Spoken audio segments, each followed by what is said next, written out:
कांदा उत्पादक शेतकऱ्यांना वैयक्तिक पातळीवर कांदा चाळींना मिळणारं अनुदान बंद करण्याचा निर्णय राज्य सरकारनं घेतलाय आणि या निर्णयामुळे कांदा उत्पादक शेतकरी नाराज झाले। सरकारनं हा निर्णय मागे न घेतल्यास आंदोलन करू असा इशारा कांदा उत्पादक संघटनेकडून देण्यात आलेला आहे। लोकसभा निवडणुकीत सत्ताधारी पक्षाला कांद्याच्या प्रश्नामुळे फटका बसला। जे उमेदवार निवडून येतील असं वाटत होतं त्यांचा पराभव झाला। यानंतर तरी शेतकऱ्यांच्या हिताचे निर्णय सरकारकडून घेतले जातील असं शेतकऱ्यांना वाटत होतं। मात्र आता पुन्हा एकदा सरकारच्या एका निर्णयामुळे शेतकऱ्यांमध्ये नाराजी पसरलेली आहे। तो निर्णय आहे रोजगार हमी योजनेअंतर्गत कांदा चाळीला देण्यात येणाऱ्या अनुदानासंदर्भातला।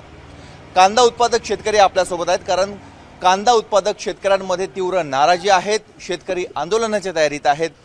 नेमके संघटनेचं काय मत आहे, निर्णय काय आहे ते जाणून घेत। काय निर्णय आहे, तुमची काय भूमिका आहे? हे बघा की यापूर्वी महाराष्ट्रामध्ये कांदा चाळ जी कुठल्याही शेतकऱ्याला आपल्या शेतामध्ये उभारायची असेल तर त्यासाठी महाराष्ट्र शासनाकडून पणन विभागाकडून अनुदान दिलं जायचं।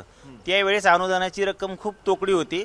आम्ही सातत्याने कांदा संघटना असेल, उत्पादक शेतकरी असतील कांद्याचे, आम्ही सरकारकडे मागण्या करत गेलो की याचं अनुदान हे वाढलं गेलं पाहिजे। दरम्यानच्या काळात या अनुदान जे आहे हे 50% गेलं, परंतु आमची मागणी अशी होती की जो कांदा आम्ही आमच्या चाळीमध्ये साठवतोय हा देशातल्या ग्राहकांसाठी साठवतोय, त्याच्यामुळे आम्हाला 100% कांद्याला अनुदान दिलं पाहिजे होतं। परंतु आता जर 9 जुलैचं आपण सरकारचं एक नोटिफिकेशन किंवा परिपत्रक बघितलं, त्या परिपत्रकानुसार आता वैयक्तिक कांदा चाळ जे अनुदान आहे जे रोजगार हमी योजनेतून मिळायचं याला पूर्णपणे सरकारने बंद करण्याचा निर्णय घेतला आहे असं परिपत्रक काढलं आहे। आता जर कांदा चाळ अनुदान घ्यायचे असेल तर ती बचत गट किंवा शेतकरी उत्पादक गट जो संघांचा असेल अशांनाच फक्त ही कांदा चाळ दिली जाणार आहे आणि हा निर्णय पूर्णपणे चुकीचा आहे। कांदा जर शेतकरी त्यांच्या शेतामध्ये स्वतः पिकवतात, त्याचं संगोपन ते स्वतः करतात, उत्कृष्ट क्वालिटीचा कांदा पिकवतात, तर त्याची साठवणूक आणि त्याची निगराणी हा शेतकरी वैयक्तिक पातळीवर जी घेऊ शकतो ते कोणीच घेऊ शकत नाही। म्हणून हा जो वैयक्तिक कांदा चाळ अनुदान बंद करण्याचा जो निर्णय आहे हा एकदम तुगलकी निर्णय आहे। याला महाराष्ट्रातील कांदा उत्पादकांचा तीव्र विरोध आहे। सरकारने त्वरित हा निर्णय मागे घ्यावे आणि ही जी 50% जे अनुदान आहे त्याऐवजी 100% कांद्याच्या चाळीला अनुदान द्यावे, ही मागणी महाराष्ट्र कांदा उत्पादक संघटनेकडून आम्ही करत आहोत। पण याचा परिणाम काय जाणवू शकतो?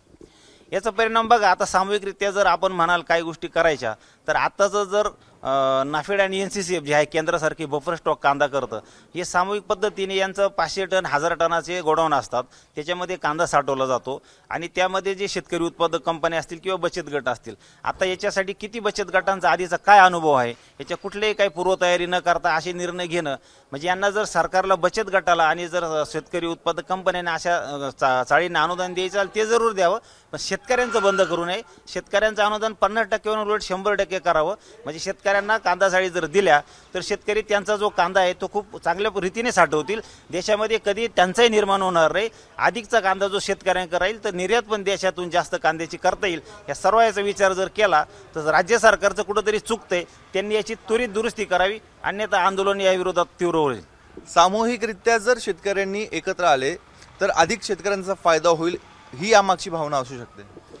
नाही, सामूहिकरित्या एकत्र येऊन जर कांदा साठवायचा असेल तर कांदा हे नाशवंत पीक आहे।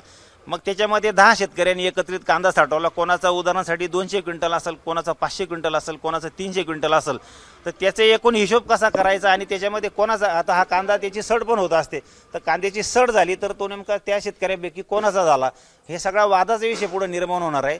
त्याच्यामुळं असं न करता थेट वैयक्तिक शेतकऱ्यांना 100% कांद्याच्या चाळीचं अनुदान द्यावे। आपण बघतोय शेतकऱ्यांचं म्हणणं आहे सामूहिकरित्या जर अशा पद्धतीने शेतकरी सर्व एकत्र आले तर कांदा चाळीमधलाच कांदा जर खराब होण्याची वेळ आली तर तो नेमका कोणाचा कांदा असेल, दळणवळणाचा देखील प्रश्न होऊ शकतो। त्यामुळे वैयक्तिक पातळीवर ज्यावेळेस शेतकरी शेती करतो, आपला कांदा पिकवतो, वैयक्तिक पातळीवरच त्याला ते अनुदान देण्यात यावं, ही आता शेतकऱ्यांकडनं मागणी होते। आता सरकार याकडे किती गंभीरतेने लक्ष देतं हे बघणं अत्यंत महत्त्वाचं आहे। कॅमेरामन मयूर बारगजेसह मुकुल कुलकर्णी, ABP माझा, नाशिक। ABP माझा, उघडा डोळे बघा नीट।